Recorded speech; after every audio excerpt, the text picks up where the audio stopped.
Today is July 16th in the year 2004. I'm Karen Herman with the Archive of American Television, and it is my great pleasure to be interviewing Herb Stempel at his home in Forest Hills, New York.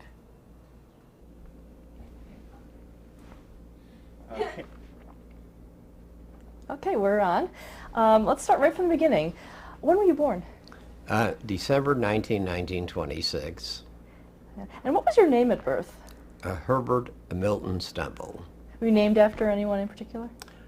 Yes, in my religion, we're named after deceased people. I was named after my grandfather. And your religion? Jewish religion. Where were you born? Bronx, New York. Is that where you grew up? Yes. What are your parents' names? My father was named Solomon Stempel, and my mother was Mary Stempel. What did your father do?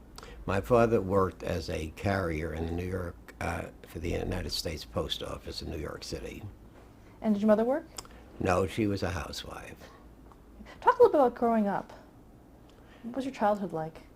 Well, it was like any other kid. I grew up in the Williamsbridge section of the Bronx. From in the early days, I started to talk very early, I understand. I read very early, and I became an avid reader even when I was a youngster. I attended PS 89. That was the first school I ever went to, and from there,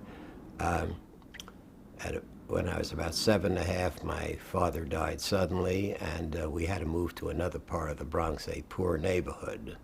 And ultimately, my mother had to go on public assistance. And for many years, my mother was on public assistance. Did you have any sisters or brothers? I had a sister, Harriet. My sister was about 4 years older than I was. She died in 1978. Now, you mentioned that you were an avid reader. What kind of things did you read growing up? Everything. Everything. I was interested in everything. From the time I was 8, 9 years of age, I used to hang out in the library. I used to read geography, history, literature, just about everything. I was an omnivorous reader. I read practically everything. Where did you get your books? Did you go to the library a lot? Yes. And I spent a lot of time in the library, and I also took books out of the library and read at home. And I began to realize I had a very exceptional memory, and I would look at something, and I have what's known as a retentive memory. In other words, it's not photographic, but retentive. For example, I can read a page of something, you point out the page, 6 months later you ask me approximately what the page is about, and I'll give you the gist of what I had read. But I cannot do this verbatim, in other words, like people with so-called photographic memories. When did you discover that you could do that? At a very young age. I mean, I can't really pin it down and say how old I was, but when you have it, you know you have it, put it that way. What kind of student were you? I was a good student. I mean, I wasn't always first in my class. I was either second or third, but I was always in what was known as a one class. I skipped, as a matter of fact, when I was very young. I skipped classes. I went from 1B, which is the second half of the first grade. I was jumped up to 3A. I skipped the second grade completely, and they wanted to skip me again, but my mother opposed this. She said, I don't want to push them forward too fast. And I was a good student in general, brought home good marks, never failed a subject. Did you have a favorite subject? Yeah, history and geography. These are the things I'm really interested in. I mean, I'm pretty well versed in many topics, but especially these two. What did you want to be when you grew up? I really think I wanted to be a college professor or teacher of some type. And why was that? Did you have a teacher that... No, I just felt this is what I wanted to do. I don't know why. I mean, I didn't want to be a cop or a fireman or or a doctor, a lawyer, or any of these things. I wanted to be a teacher for whatever reason. Did you have a hard time in your childhood with the poverty, or? Yes, as a matter of fact, at that time, the welfare paid about $50 a month. My mother was paying $28 a month for rent, and the other $22 had to go for food, clothing, and every other thing. Of course, at that time, this was right in the midst of the Depression, the government gave free food out, surplus food. We used to get surplus cornmeal, potatoes, and stuff like this, and I used to go down to the distribution point and pick up this stuff. I was always felt a little bad that I didn't have a dad because all my friends did, and it was a feeling of loss and emptiness, not having a dad like these other people did. Did you have any hobbies growing up? Hobbies, yeah. In addition to my reading and so forth, which is a bit of I guess you'd call it a hobby, I did a little stamp collecting and a little numismatics. I collected coins. What high school did you attend? The Bronx High School of Science. That's a very prestigious high school here in New York City. I was a member of the second graduating class. And when did you graduate? I graduated in January of 1944. And what did you do next after that? Pardon? What did you do next after that, after you graduated? After that, I started City College, and then it was right during World War II. I enlisted in the Army. I wanted to get in there and beat Hitler. I felt as if I had a personal need to go over there and fight for my country. Where were you stationed? I took my basic training at Camp Wheeler in Macon, Georgia, and I went overseas, and I was with the 311th Infantry 78th Division. I fought in the lines for about a month before the war was over. And how long did you remain with the Army? I stayed in the service for 7 years. I came back to the States, and I attended counterintelligence school in Baltimore, Maryland, and became a counterintelligence agent and stayed in the service until 1952. What did you do after that? What did you After that, I went to work in the United States Post Office. I became a regular post office clerk, and in 1954, I got married and went back to City College. Do you remember the first time that you saw television? Yes, I saw television in 1947, and I saw the World Series, as a matter of fact, in 1947 at Fort Hamilton in Brooklyn. Yeah. Do you remember anything specific about it? Well, I remember watching the final game of the World Series and the no-hitter that Bill Bevins blew. He had 2 men out, and Cookie Lavagetto hit a double, and the Dodgers won. That I remember. But that's the first time I ever saw television. My mother somehow or other got up enough money together to get a small, must have been a 7 or 8 inch television that they had at those days. Did you watch a lot of television at that time? Not at that time. I've never really watched a lot of television, really. I'm not a television person. I can watch for like an hour or two, and I get sort of tired of it after a while. Did you listen to the radio? I used to listen to the radio, yeah. I used to listen to all the kiddies programs, Jack Armstrong, the All-American Boy, Renfrew of the Mounted, they had the Green Hornet, Dick Tracy, The Shadow, and all these old-time programs, yeah. Did you listen to the radio quiz shows? Yeah, I used to listen. They had a program on there, the $64 question at that time, and that was considered to be a lot of money back then, believe it or not. But that's where the idea for the $64,000 question, of course, came from. And they used to pick people out of the balcony and call them on the stage, and put people on the program. And you could win up to $64, which at that time was quite a bit of money, at least to somebody who didn't have it. Let's stop there for a moment. Did you want to? Okay. Gee, it's funny that you read that, but it's so. It was a little sentence, and yeah. Wherever. Okay, we were talking about radio quiz shows. Did you ever appear on a radio quiz show? Yes, I did. When I was in elementary school, I represented PS6, my school, on a program called the Americana Quiz, all about American history. And I was on the program for quite a few weeks, undefeated, and they used to award you an Eversharp fountain pen to the winner. And I must have had about 7 or 8 fountain pens. I just kept winning week after week. In the High School of Science, I was part of a 3-man team called the Kid Wizards. We played against various high schools throughout New York City. Murray Gerstenhaber, who was the first in the graduating class at the Bronx High School of Science, and my graduating class was an expert at science, math, and so forth. Then we had another person who was very good at English literature, English, and related topics, and I was the social studies person on there, and we were undefeated throughout the whole year.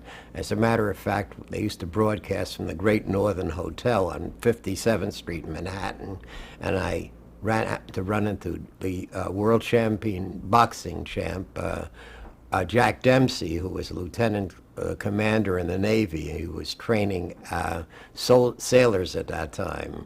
But so I had pre-21 quiz show experience. No, would you study for these? Was there a way to study for these? No, I didn't study. It's the old story. You either know it or you don't know it. Now, there's no way of prepping for these things. I mean, they could ask you about anything practically, and that's so with all these shows. In other words, that's how I became a general knowledge person. I never was an expert in one particular subject.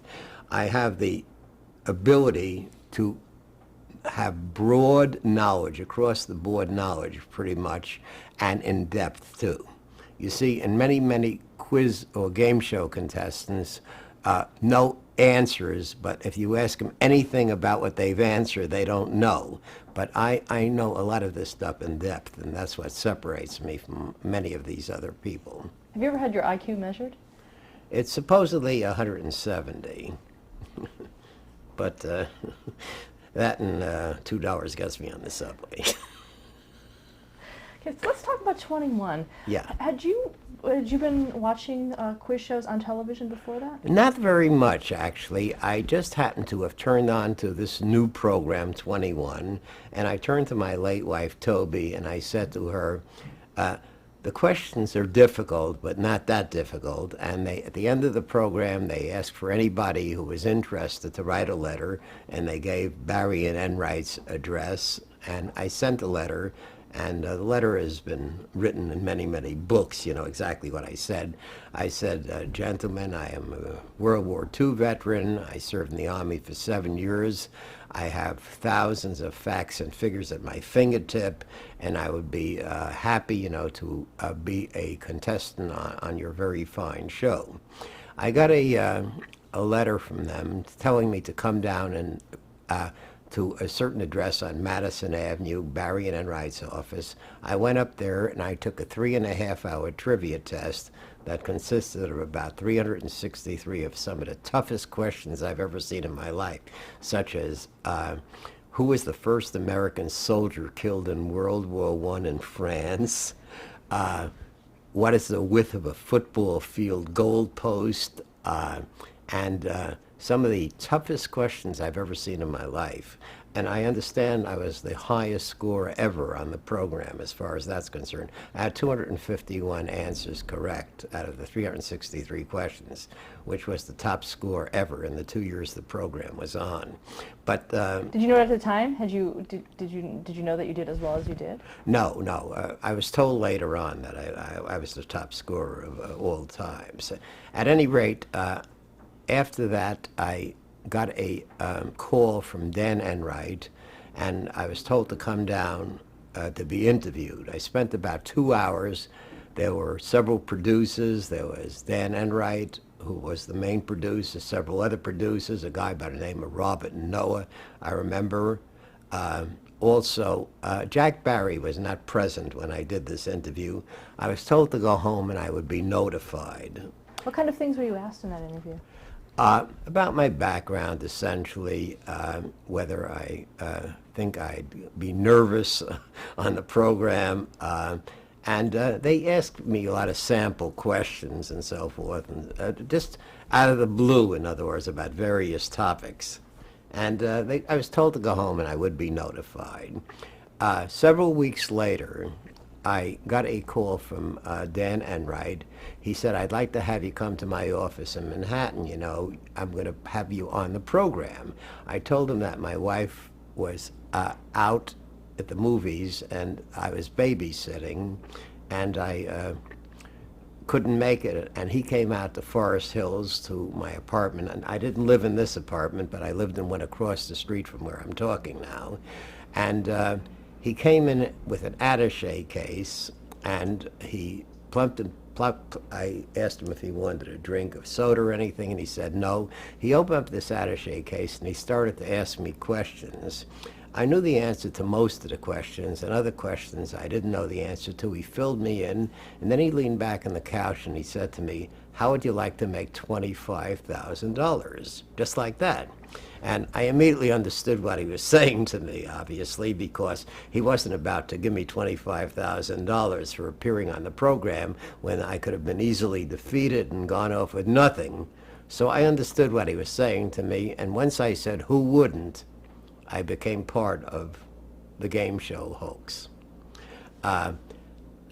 After I said, who wouldn't, he said, you're going to have you on the program tomorrow night, and he said, I'm going to fix you up with a wardrobe I want you to wear. He went to my closet, and he found an old suit which had belonged to my deceased father-in-law, which was a real baggy old suit, about 2 sizes too big, and a real grungy-looking suit. And he says, this is the suit I want you to wear tomorrow. Then he went to my drawer and he pulled out an old frayed blue and white shirt, and he says, this is the shirt you're going to wear. Then he went and found a very terrible looking tie and said, this is the tie you're going to wear.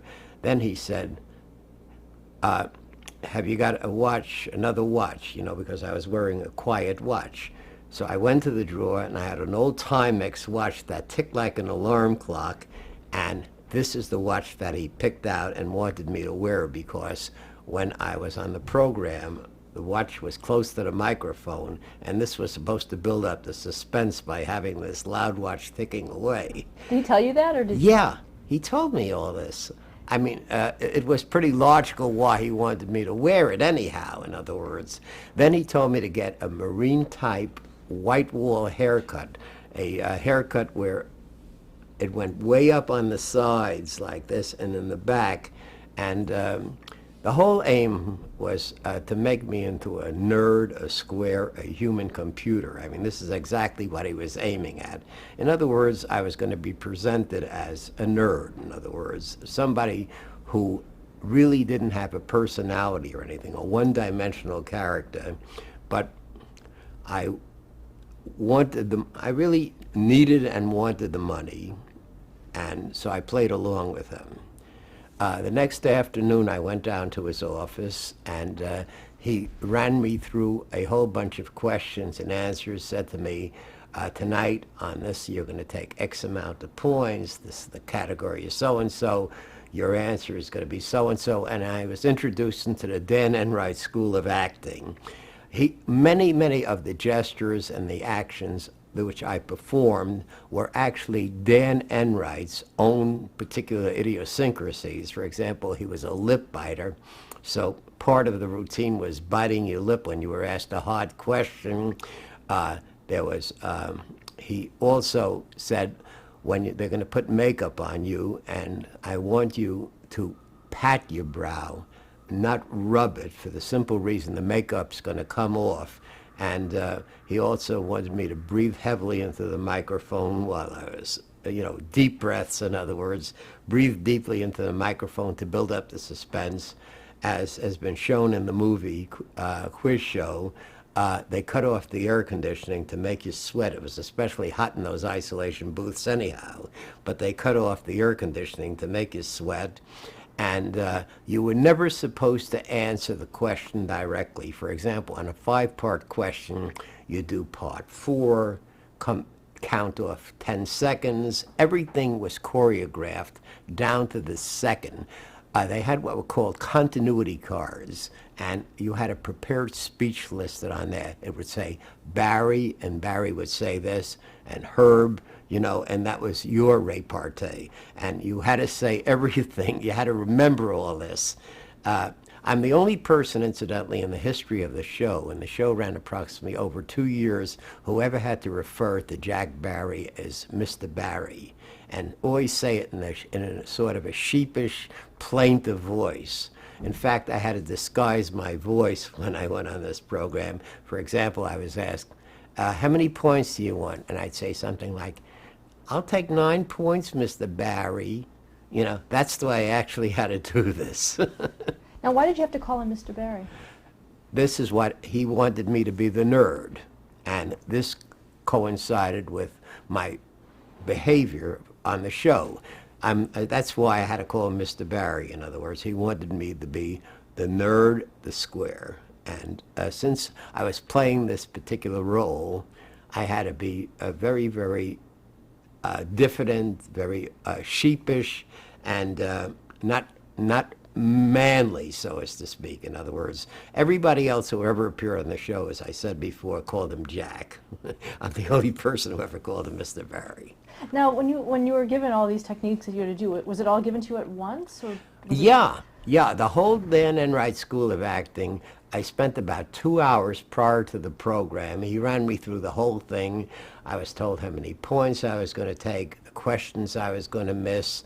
I was taught to bite my lip, pause for 10 seconds, count off 10 seconds, venture, and each answer was supposed, in many cases, you didn't answer, affirmatively as if you really knew the answer.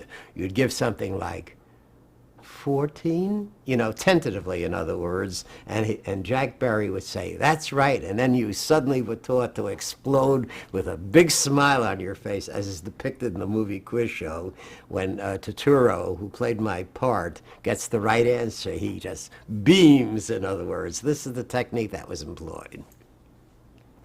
Now, talk a little bit about the actual format of the show itself. How does the game play? The show was played like the card game, blackjack or 21. Each person was in an isolation booth. There were numerous categories. It was a general knowledge show, not confined to any specific category like the $64,000 question and $64,000 challenge was.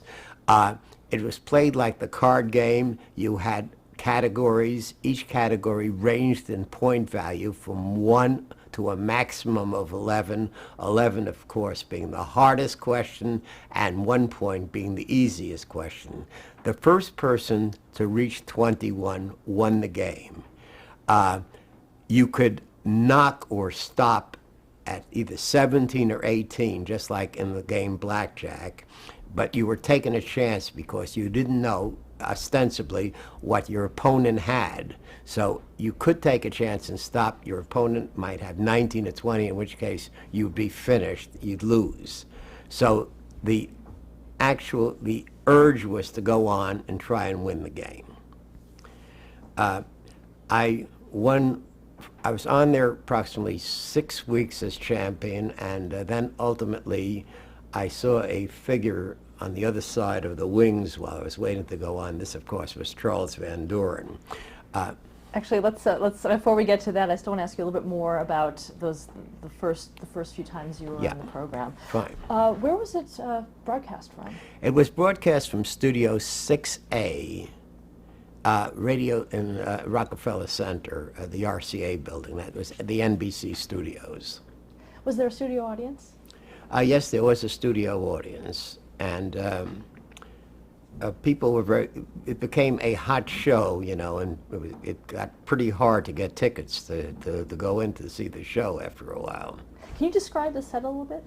Pardon? Can you describe the set? The set, yes, the set consisted of a center section that said there was a podium, and Jack Barry, the MC, stood at the podium, said Geritol on the podium, and there was an isolation booth on one side and an isolation booth on the other side, and you entered the isolation booth from the rear, as I remember, and your name then was put up on front of the isolation booth, and Jack Barry announced himself and then explained the rules of the game, and then if he asked you a question, he cut off the studio of the other person so they couldn't listen in, or he was able, if he wanted to have the other person listen in. But when they played, you had earphones on, and they played music, loud music, so you couldn't hear what was occurring in the other isolation booth. Now, when you were in that isolation booth, what would you see when you looked out? Just the reflection of the lights. You couldn't see the audience. You couldn't see the audience. It was very, very strong arc lights, or Klieg lights, or whatever you call them, you know, and it was difficult to see the audience. From the time you stepped in there, though, you knew what you had to do. You knew exactly what you had to say. It was like an actor going on stage. I mean, in the final analysis, I really wasn't even a game show contestant. I was an actor, you know, performing a role, just like my other opponents were, and so forth. Now, for those first 6 shows, do you think your opponents were coached in the same manner? Based on everything, I could see the answer would be yes. Even from that first one? Yeah, because since they're telling me precisely how many points to play, they must know what the other person is going to do. They can't have a wild card in there. For example, in a boxing match, in the 3rd round, you can say to some fighter, when he hits you in the jaw, you go down and take the dive, in other words. But here, if they're telling you, you take 8 points in the first question, you take 4 in the second question, and the first time he said to me, in this first game, when I was in his office, when we first were rehearsing for the first time I was going to be on, he said to me, you take 8 points in the first question, and blah, blah, blah, and then you take 9 in the second question. And I said, what happens then? And Enright said to me, you'll be pleasantly surprised, meaning that I was going to win the game, in other words. So obviously, if they're telling me how many points, they must know what the other person is doing. So every person I appeared opposite was a fool person, a patsy, in other words, who, I don't know what the arrangements were, but they had to have been rigged, in other words. They couldn't have played the game honestly, because if they played the game honestly, there's no telling where it would have gone. Okay. Let's stop there to change the tape.